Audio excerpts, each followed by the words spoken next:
રાઘવજી પટેલ ભારે વરસાદથી પ્રભાવિત થયેલા જૂનાગઢના ઘેડ પંથકની લેશે મુલાકાત। રાઘવજી પટેલ આજે ઘેડના પાદરડી, આંબલિયા સહિતના ગામની મુલાકાત લેશે અને સમગ્ર સ્થિતિનો તાગ મેળવશે।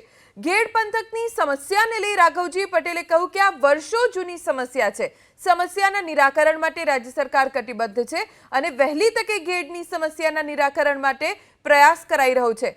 ઘેડની સમસ્યા એ છે કે વરસાદ પડે, નદીઓના જળસ્તર ઉપર આવે એટલે ત્યાં પાણી ભરાય, કેમ કે ભૌગોલિક સ્થિતિ ઘેડ પંથકની રકાબી જેવી છે અને એટલે જ જ્યારે પણ પાણી ભરાય છે ત્યારે ઘેડ પંથકમાં મહિનાઓ સુધી એ પાણી ઓસરતા નથી।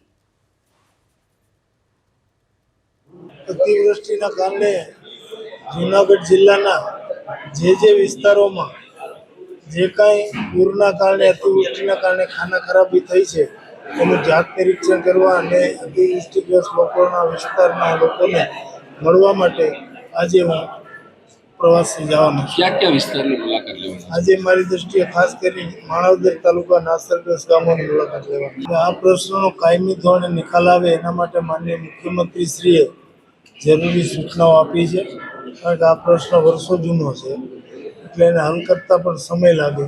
એનું સર્વે થાય, એ સર્વે થયા પછી એની આખી કામગીરી મંજૂર થાય પછી કામ આગળ વધે। પણ એક વસ્તુ નક્કી છે કે રાજ્ય સરકાર આ દર વર્ષે ઘેડમાં જે પરિસ્થિતિ ઊભી થાય ચોમાસાની સિઝનમાં એ પરિસ્થિતિનો કાયમી ઉકેલ આવે એ દિશામાં કાર્ય કરવા માટે મક્કમ રીતે આગળ વધી રહી છે।